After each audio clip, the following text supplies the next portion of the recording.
इस बात को पुरजोर तरीके से उठा रहे हैं और सरकार के कान पे जू भी नहीं रेंग रही है।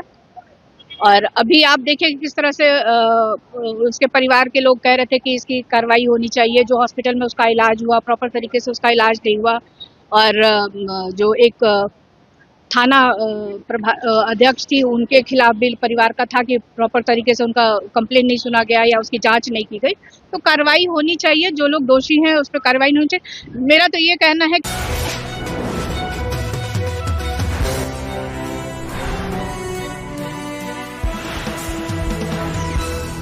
लंबे समय से नीट छात्रा का न्यूज में हम लोग देख रहे हैं, और ये दुर्भाग्य है कि एक तरफ डबल इंजन की सरकार है और हमेशा महिलाओं के सशक्तिकरण की बात करती है, महिला की सुरक्षा की बात करती है, और एक बेटी के साथ इस तरह की घटना घट जाती है। बहुत ही दुखद है, और उस परिवार के साथ महिला होने के नाते और एक मां होने के नाते मेरी संवेदना है, और राष्ट्रीय जनता दल हमेशा उस परिवार के साथ खड़ा है। और देखा जाए तो सरकार कोई कार्रवाई नहीं कर रही है। कुछ मीडिया के कुछ न्यूज चैनल्स ये वही इस बात को पुरजोर तरीके से उठा रहे हैं और सरकार के कान पे जू भी नहीं रेंग रही है। और अभी आप देखिए किस तरह से उसके परिवार के लोग कह रहे थे कि इसकी कार्रवाई होनी चाहिए। जो हॉस्पिटल में उसका इलाज हुआ प्रॉपर तरीके से उसका इलाज नहीं हुआ, और जो एक थाना अध्यक्ष थी उनके खिलाफ भी परिवार का था कि प्रॉपर तरीके से उनका कंप्लेंट नहीं सुना गया या उसकी जांच नहीं की गई।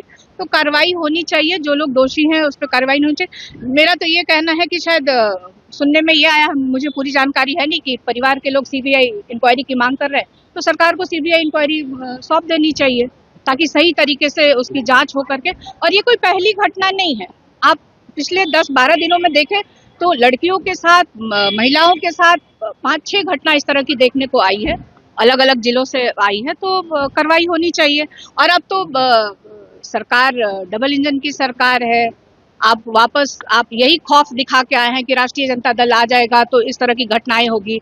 और जब से ये सरकार में है तब से इसी तरह की घटनाएं देखने को आ रही है। कहीं भी गोली मार दी जाती है किसी को, अपराध बढ़ा हुआ है, महिलाओं के साथ सबसे ज्यादा। बिल्कुल बिल्कुल बिल्कुल राष्ट्रीय जनता दल अपनी तरफ से पूरी कोशिश करेगी कि बजट सेशन में हम लोग इस बात को वहाँ पे रखने का काम करें।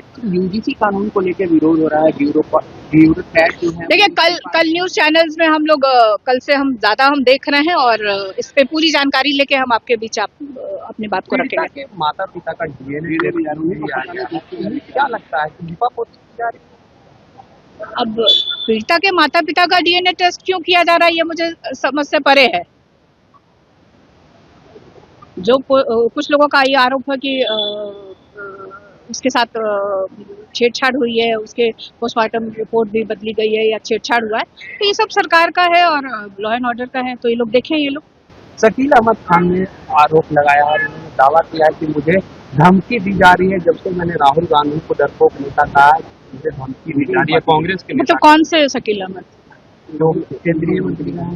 अच्छा, तो उन्होंने राहुल जी पे कोई कमेंट किया है? डरपोक नेता उन्होंने कहा था, लेकिन पार्टी के लोग उनको अब ये तो मोबाइल है और आजकल तो टेक्नोलॉजी का जमाना है, तुरंत सीडीआर निकल जाएगा कि धमकी देने वाला कौन है। वो भी बिहार में बैठे हैं, डबल इंजन की सरकार है, सुशासन की सरकार है, तो तुरंत पता चल जाएगा कि धमकी कौन दे रहा है। उसको पकड़िए और कार्रवाई करिए कि आखिर ऐसा क्यों धमकी दे रहा है वो कोई।